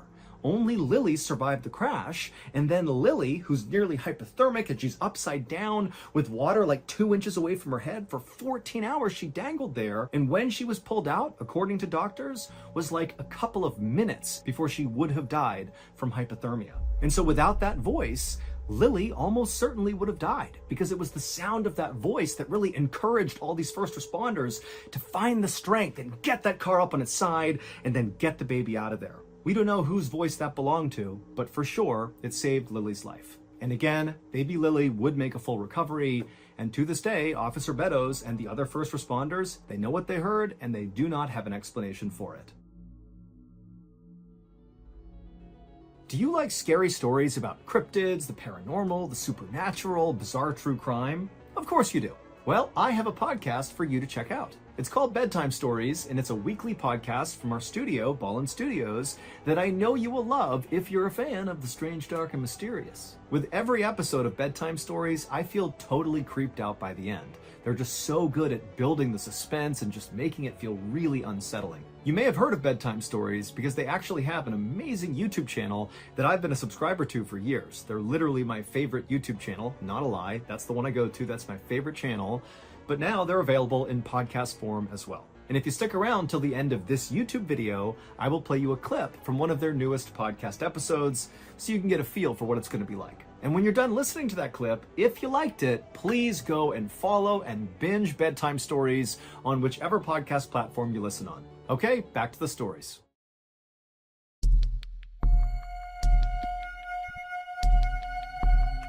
At around 9 p.m. on October 26, 2009, a 19-year-old college student named Miyako Hiroka bagged up the last bit of trash inside of the ice cream parlor where she worked, and she dumped it into a bag and she tied that bag up. It was closing time, and so Miyako looked around the inside of the parlor, made sure everything was where it was supposed to be, and then she flipped off the lights, threw her purse over her shoulder, she grabbed that bag of trash, she headed outside the parlor, she shut and locked the door, she dumped the trash in a nearby bin, and then began walking towards the exit of the mall, which is where this parlor was located. It was inside of this big mall. Miyako went to school in a city called Hamada City, which is located on the coast of Japan in an area called the Shimane Prefecture. And Hamada City was a totally beautiful and very remote location with these amazing beaches and unbelievable mountains with all these ski resorts on it. I mean, this was an incredible place to live. But as much as Miyako did love living there, she was actually far more excited about where she'd be living the next year because she was doing an exchange program. She'd be studying in Russia, and that was so exciting for her. And in fact, this exchange program was the reason why Miyako had picked up this job at this ice cream parlor, because she came from a family that was not poor by any means, but they didn't have a lot of extra income, and Miyako felt strongly that she really wanted to pay her way to go do this big Russian exchange program because it wasn't cheap, and so she was picking up as many shifts as she could to save up money to pay her way. And so Miyako eventually reached the exit of this mall, and she stepped outside into the night, and then she had a decision she needed to make, and she needed to make this decision every night after work. There were two ways that she could get back to her dorm, which was located about a mile away. The quick way would be to just hop on a bus and have the bus take her to her dorm, But that cost money, and remember, Miyako is trying to save up as much money as she can to pay for Russia next year, and so taking the bus just felt like, not really worth it. And the other option, which was free, was much longer and frankly just plain spooky, and Miyako hated it. What it entailed was basically just walking to her dorm, but it would mean walking for about a third of a mile through this really spooky forest that looked like it was straight out of a horror movie. Now, up until recently, Miyako's coworker had always left with her at the same time, and they lived roughly in the same area, and so they would walk together through that forest, saving money, and also, providing each other security as they went through the spooky area. But recently, the coworker had quit, and so now Miyako was all alone. And so as Miyako stood there wondering what she should do, take the bus route or take the forest route, she just thought about, next year, it's all going to be worth it. I'm going to go to Russia. I'm going to pay my way. It's going to be awesome. And after all, what's the worst that can happen? It's just a few minutes walking through a forest I've done dozens of times. Before long, I'll be in my brightly lit, safe dorm room, studying away, and everything will be fine. And so Miyako turned and began walking towards the forest. The following day, a little past 4 p.m., the owner of the ice cream shop where Miyako worked was standing inside the parlor feeling really annoyed, because Miyako had not shown up for her shift, and now the owner, who normally did a lot of administrative and managerial things, was stuck at the counter serving all the customers, basically doing Miyako's job. But when 5 p.m. came and still Miyako had not shown up, and the owner had tried calling her and she didn't pick up, and there was just no sign of her, the owner went from being annoyed to being somewhat worried. And so after again not being able to call Miyako to figure out what was going on, he wound up going through her file and finding her mother's phone number, and he called her. And when he spoke to Miyako's mother, he knew right away there was something wrong, because Miyako's mother actually was pretty panicked, and she said, you know what? Last night when Miyako was coming home from work, she told me she would call me when she got to her dorm, but I never heard from her, and I haven't been able to get in touch with her since. And so after this conversation ended, Miyako's mother would call the police and report her daughter missing. And pretty much instantly, the police in Hamada City responded in force. I mean, they launched a huge investigation to go figure out what happened to Miyako. And really the reason behind that is because Hamada City is this unbelievable place, this secluded, safe place where things like this did not happen. And frankly, it scared everybody, and they wanted to deal with it as quickly as possible. And so what police did at first is they went and looked at security footage from the ice cream parlor where they knew she had been working on the night she went missing. And sure enough, at about 9:16 p.m., there's footage of her walking out of the ice cream parlor in the mall. She's got a purse over her shoulder, and she shuts and locks the door, she throws the trash away, and then she heads towards the exit. But after that, nobody saw her. There was no more footage, there was no more tips or anything. She just vanished once she left the mall. And so very quickly, this story gained lots of attention because, again, Hamada City is like this quintessential vacation spot. It's so perfect, it's so safe, and to have this girl just go missing, it was scandalous. And so it made the news all over Hamada City, and also people who lived in Hamada City were suddenly on edge at night. What's out there snatching people up? In fact, Miyako's college, during the few days following her disappearance, they set a curfew for all their students. Like, all their students had to be back in their dorms at a certain time to keep them safe. But again, despite the police really leaning into this case from the jump and putting all their manpower and all their resources into this, they really had no idea what happened to Miyako. Then, on November 6th, 2009, so 11 days after Miyako went missing, a man who was hunting for mushrooms up on this mountainside about 15 miles away from the ice cream parlor believed he spotted this beautiful mushroom sitting underneath a few fallen leaves. And so excited, the guy runs over and he begins moving away the leaves to grab this big meaty mushroom. But as soon as he grabbed the skin of this mushroom and began to pull, he stopped. And then he quickly turned and began sprinting back down the path that had brought him up here. And as he was running, he pulled his phone out and he saw he had no service, and he just kept on running and holding the phone up looking for service. And then finally, when he was about halfway down the mountain, he saw he had service in his phone, and he called the police. And the second the dispatcher answered, this man began screaming, "I found a human head!" When police arrived on that mountainside where this man claimed to have found a human head, well, they confirmed he was right. They found Miyako's severed head right underneath those leaves. And the reason this guy thought her head was a mushroom, a dark-colored mushroom, because it was obvious that Miyako's face had been so badly beaten, and it was all black and blue before she lost her head. And so this mushroom hunter had literally thought that was a big, big mushroom. And so at this point, the Hamada City Police shifted their area of search from around the mall and the ice cream parlor where they thought they would find Miyako to this forested mountain area where her head was found. And now, of course, it was no longer a search and rescue, it was a recovery mission. They're just looking for the rest of Miyako's body. And over the next couple of days, as police searched this forested mountainside, they would find different parts of Miyako all over the place. And then after they had found, all the pieces to Miyako, the running theory based on what they were seeing is that very likely she had been strangled to death, and then her body was burned, and then she was dismembered and scattered throughout this forested mountain area. But there was very little evidence about who had actually done this to Miyako. Miyako had no enemies to speak of. Everybody who spoke about Miyako said she was incredibly lovely and kind, and really there wasn't anybody in her life that would want to do her harm. And also because Miyako's body had been destroyed and left out for so long, any trace evidence left behind by her killer or killers was basically non-existent. And so the police really had no leads to speak of. They had no suspects or anything.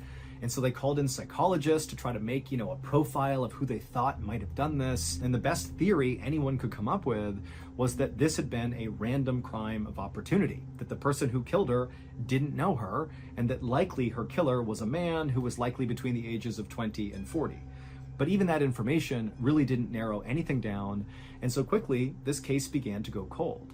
But as the police investigation itself began to go cold, the kind of lore around this story was only growing. I mean, this really seemed like a totally unbelievable case considering where it happened. I mean, Hamada City is like this perfect place. How could this happen here? And so what started as being kind of a local news story, albeit a big local news story, became a major national story all over Japan.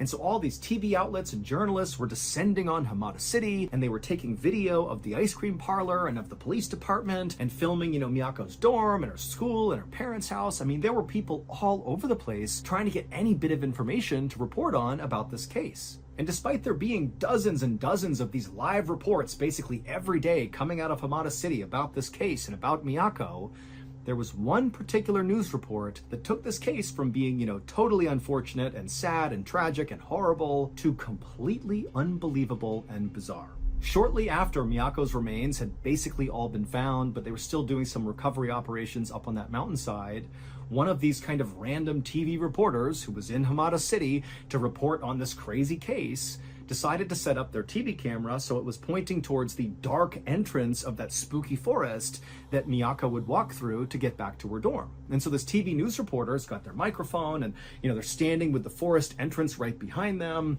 and the cameraman's filming, looking towards this opening of the forest.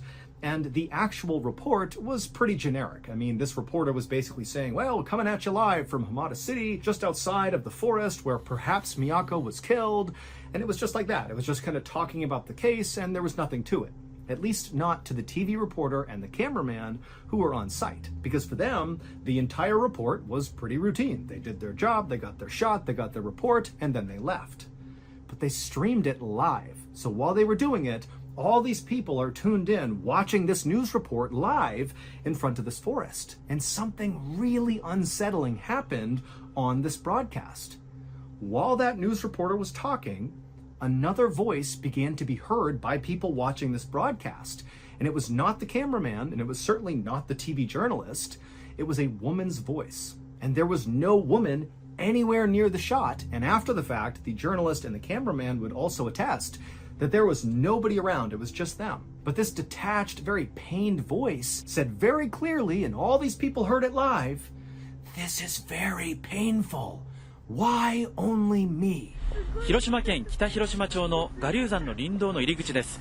今日の捜索は午後5時で終了し、私の後ろに張られていた規制線も現在は解かれています。And so after this news report happened, this story, this case about Miyako, went from being just a Japanese story to being like an international sensation. Because everybody believed when they saw this video that that voice that was heard was Miyako's ghost, basically talking on camera. That's why you can't see her. It's her spirit communicating with the living world. However, despite that drawing even more attention to this case, it didn't remotely help the police actually solve the case. They still had no idea who did this. And that's how this case would stay for years, just totally stalled. That is, until 7 years later, when a police officer was conducting a routine police review of old criminal case files that hadn't been solved, going through them all to see if maybe evidence had been missed, and maybe that was why the case had not been solved. And so this police officer is looking through all these case files, and when they landed on the Miyako case, they did discover a piece of evidence that had been totally overlooked. It was the file of a convicted sex offender named Yoshiharu Yano. Yoshiharu was a 33-year-old man who had served time in prison for assaults on 3 different women in Tokyo, which is 500 miles away from Yamada City, where Miyako was killed. And because of that 500-mile gap between Tokyo and Hamada City, Yoshiharu had been completely overlooked in terms of being a suspect in Miyako's murder. It just seemed like he was too far away to be involved. But the police officer who was doing that routine review, they discovered that right before Miyako was murdered, this Yoshiharu guy had been let out of prison and decided to live in Hamada City. And on the night Miyako was killed, when she decided to walk into that forest, well, they found security footage of Yoshiharu's car driving along around that forest and up near that mountain where Miyako's remains were all discovered. And so this investigator who discovered this piece of information got permission from higher-ups to search Yoshiharu's home where he was living right then. And when they searched his home, they discovered a digital camera with 40 photos on it that would explain what happened to Miyako. It was very clear Yoshiharu had murdered Miyako because some of the pictures contain photos of Miyako and they are just horrible. But figuring out who Miyako's killer was not the end of this case. In fact, it wasn't even the most shocking part of this case. The most shocking part of this case is what happened to Miyako's killer, Yoshiharu, basically right after she was murdered, and that voice, that detached female voice, was heard on that TV news report. 7 years earlier, right around the time that Miyako's head had been found, and also after that voice had been heard on the TV newscast, some people who were driving in a car north of Hamada City began calling the police to report something very strange.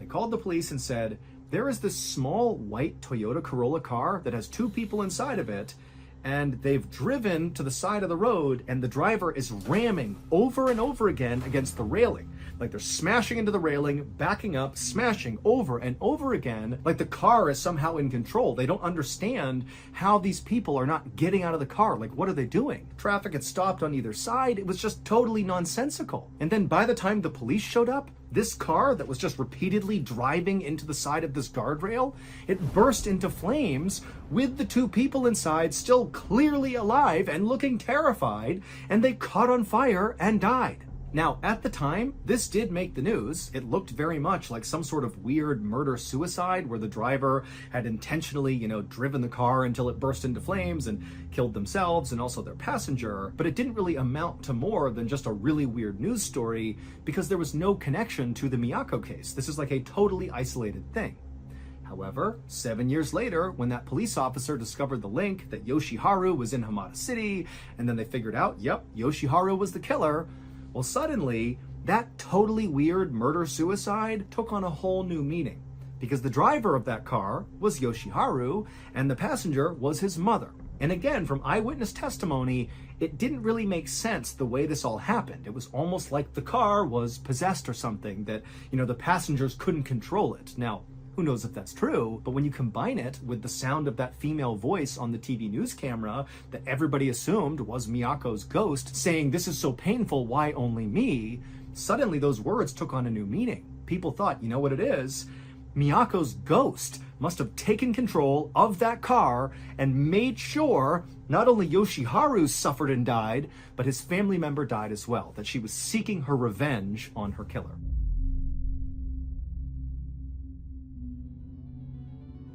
As promised, here is a clip from the newest episode of the Bedtime Stories podcast. Enjoy. Despite the invention of satellite communications and GPS tracking, ships and planes continue to vanish from across the globe, leaving no trace of their passing. Simultaneously, the remains of mysterious boats wash up on remote shorelines, their identities long since removed by the effects of weathering and decay. It has been theorized that there are places on this earth where time operates in a somewhat different manner, where some invisible portal or corridor is capable of propelling a vehicle and its occupants to a very different moment in history, both in the future and the past. Could it be that this outlandish theory is the reason behind some of the inexplicable disappearances that take place on a near daily basis? Thank you for listening. If you enjoyed that clip, be sure to go follow and binge the Bedtime Stories podcast on whichever podcast platform you listen to. New episodes come out every Wednesday.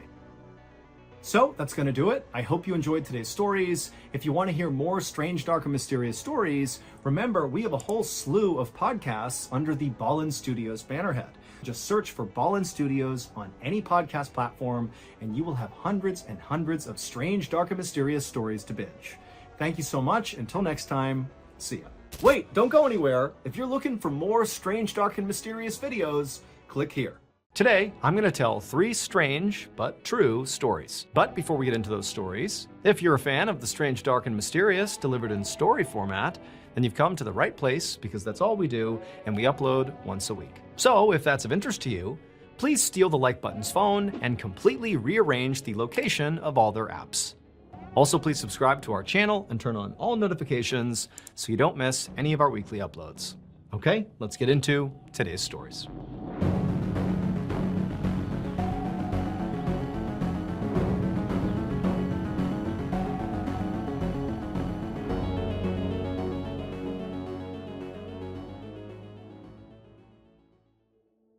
On the afternoon of September 27th, 1956, a 13-year-old boy named Neary Morgan was walking with his 2 younger brothers through a desert in South Australia called Maralinga. Neary and his brothers were members of an isolated Aboriginal tribe called the Martu, and they were out right now to hunt kangaroos for their family. So Neary had a spear, and his 2 younger brothers had a club, and they also had a boomerang. And for a while, they had been tracking this particular group of kangaroos.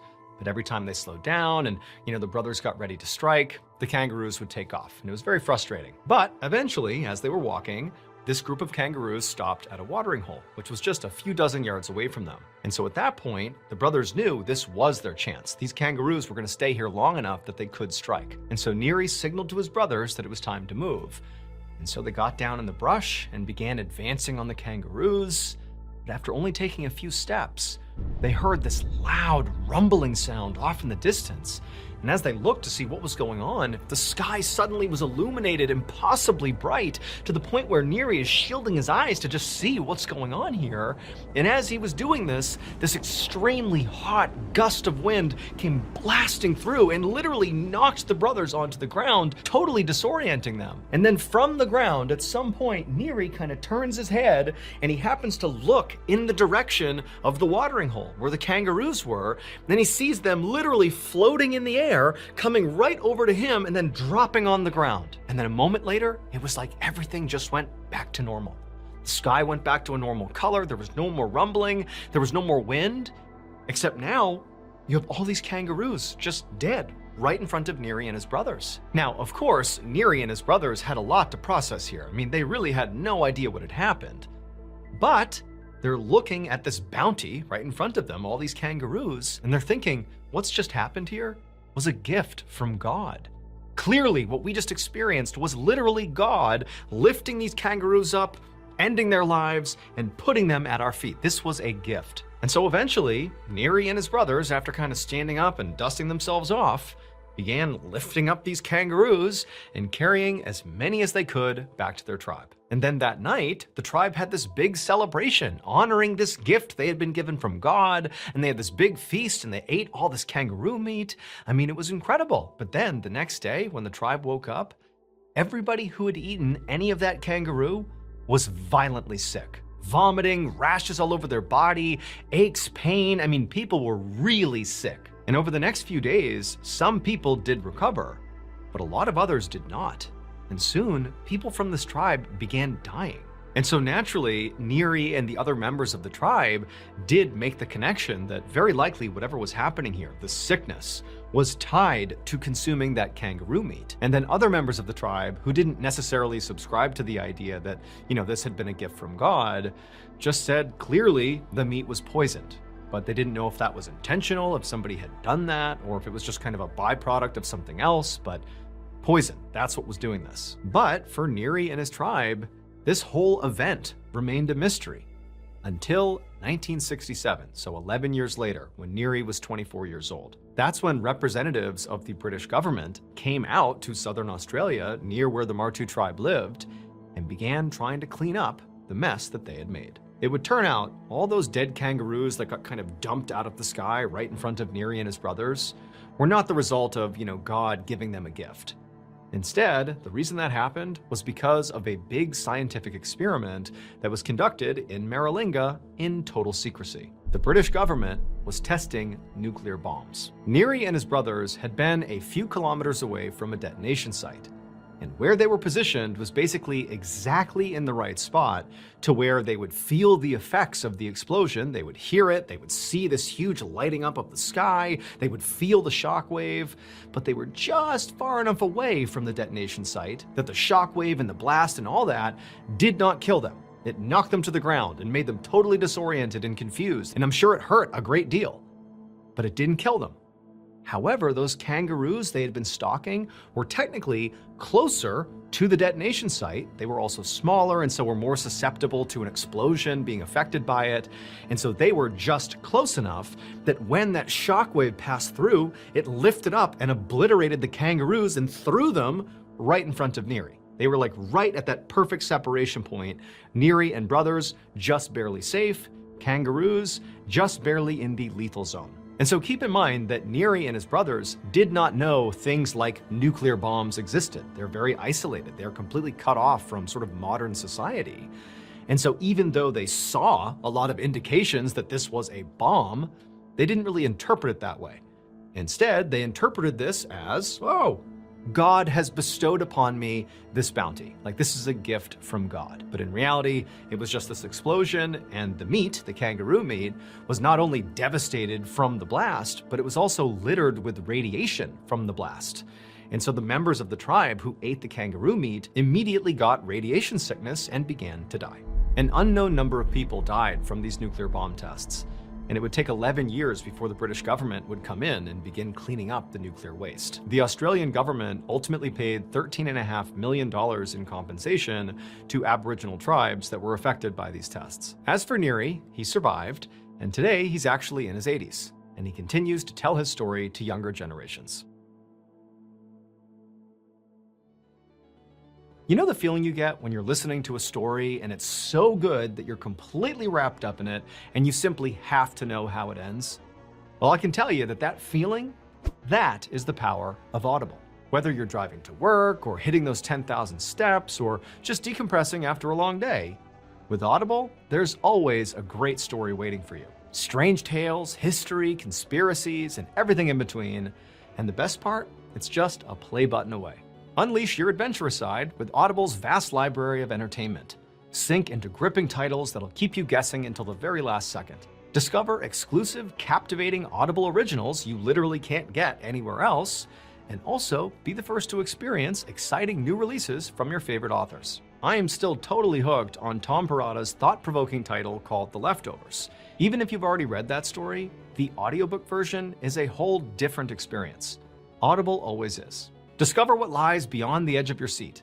Your next great adventure awaits on Audible. Start listening today when you sign up for a free 30-day trial at audible.com/MrBallen. Okay, back to the stories.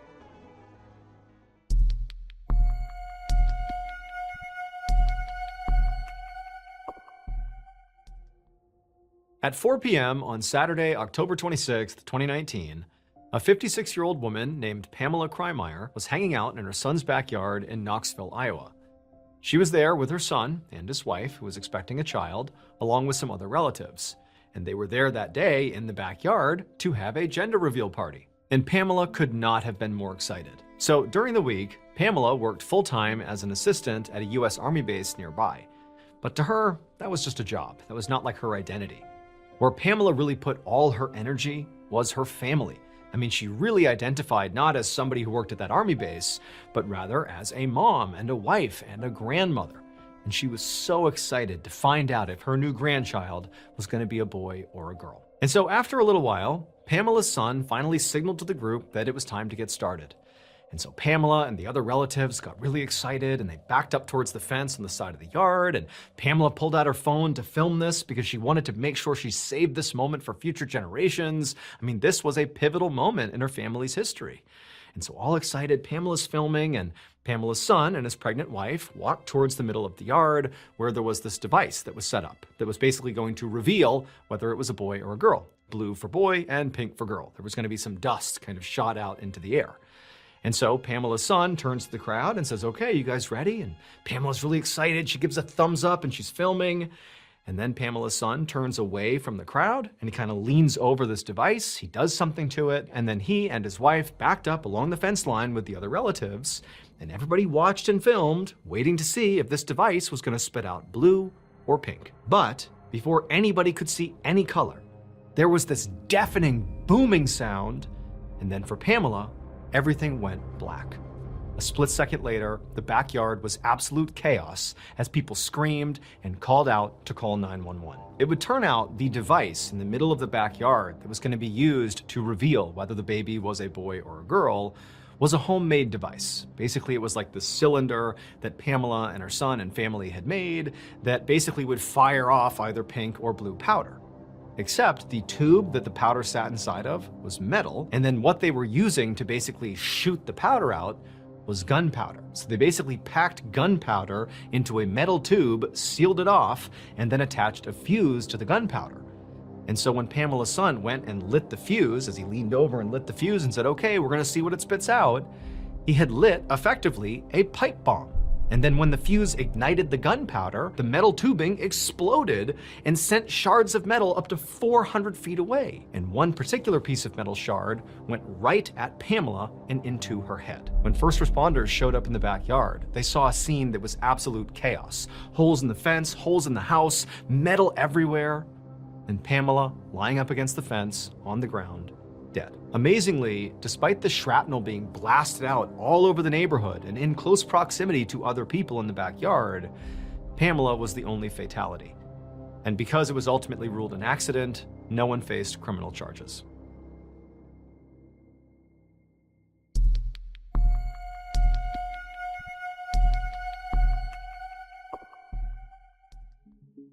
On the morning of October 30th, 2014, a 54-year-old Russian pilot named Sergei Galitsky, along with his translator, walked into the Flight Safety International building in Wichita, Kansas. This building was inside of the Wichita National Airport, and it was basically just a big training facility for pilots. Once inside, Sergei walked up to the front desk and explained to the clerk in Russian that he was here that day to try to get a certification for a particular type of Cessna plane. His translator then repeated what he said in English to the clerk, at which point the clerk nodded and said they would go back and get Sergei's instructor. A few moments later, the clerk returned, now with a 78-year-old man named Jay Ferguson, who was the instructor. Jay introduced himself to Sergei and the translator, they all shook hands, and then Jay led the two deeper into the building. And as soon as they were inside, Sergei and the translator saw all this crazy high-tech training equipment basically everywhere they looked. Eventually, Jay came to a stop in front of this big, white, circular pod that was up on top of this electronic base. Now, to the untrained eye, this might look like a futuristic amusement park ride, but to Sergei, he knew what this was.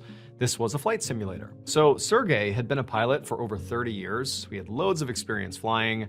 He had flown big commercial aircraft and helicopters.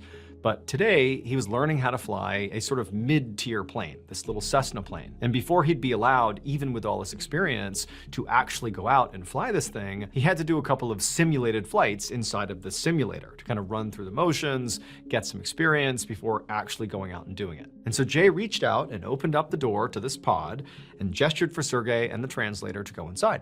And so they did. Sergei went in, and he saw right away that the inside was an exact replica of the inside of a Cessna, like down to every little detail. It looked exactly the same. Even out the windows, it appeared like they actually were situated on a real airport runway. And so Sergei sat down in the pilot's seat, Jay took a seat next to him, and the translator took a seat behind both of them. Once they were situated, Jay and Sergey went through the mandatory pre-flight safety checks, something you would do on any flight. You just make sure the plane is in good working order, that your communications are good. Same thing they would do for a real flight, they're doing for this simulator. And then once they were done, Jay pressed a button which turned on the engine of this flight simulator. And it actually felt like it really turned on a real engine, like the pod began to rumble like this was a real plane. Then, once Jay gave Sergey the green light, Sergey released the brakes, at which point it very much appeared like the plane began to roll forward. And as it did, Sergey grabbed the yoke, which is like the steering wheel, and he began to turn the plane, this simulated plane, towards the runway. And it was amazing how lifelike this whole thing felt. The pod actually would move and kind of keep up with all the movements that Sergey was initiating in this simulation. It really felt like they were in an actual plane. And then, once Sergey had positioned the plane on the runway, he hit the gas, and the pod throttled back as the plane rocketed down the runway, and before long they took off and they were up into the sky. Once flying in the sky, Sergey kind of circled around the digital airspace for a while, kind of feeling out the controls, and he quickly found the Cessna was a little bit more sensitive than the other aircrafts he had flown before. So it took some time to kind of get his bearings, and then once he was feeling pretty comfortable, and he relayed as much to Jay, Jay began relaying directions and feedback to Sergey through the translator, just basically testing Sergey's ability to fly this craft, because at the end of the day, this was a test. Sergey needed to prove he could do this in order to get his certification. After a little while, Sergey felt like he was doing a really good job and he had good control of the craft, and Jay as well felt like this had gone really well, and Sergey had effectively passed his test, and so a decision was made to go ahead and land this plane back on the runway. So Sergey circled around and he angled the plane right alongside the runway, and he came down and he was taking his time and everything was going exactly right, and then right as the wheels of this plane touched the runway, the instant that happened, there was this loud crashing sound, and then everything went black. At the same time this was happening, folks standing outside of the Flight Safety International building, they heard this loud crashing sound, and they looked in the direction, which is toward the Flight Safety building, and they saw there was this massive fire and black cloud of smoke coming up from the backside of the building. And so they called 911. And when first responders arrived on scene, they discovered evidence of a plane crash. It would turn out there was another pilot named Mark Goldstein who was flying that day out of Wichita National Airport. Except Mark was flying an actual plane. He was the only passenger inside of a 6-seat passenger plane. And pretty much as soon as he took off, he lost control and he crashed through the walls of the Flight Safety International building. Specifically, he struck the flight simulator where Jay, Sergey, and his translator were busy trying to land their digital flight. The plane crash, along with subsequent fiery explosion, claimed the lives of Mark, Jay, Sergey, and his translator.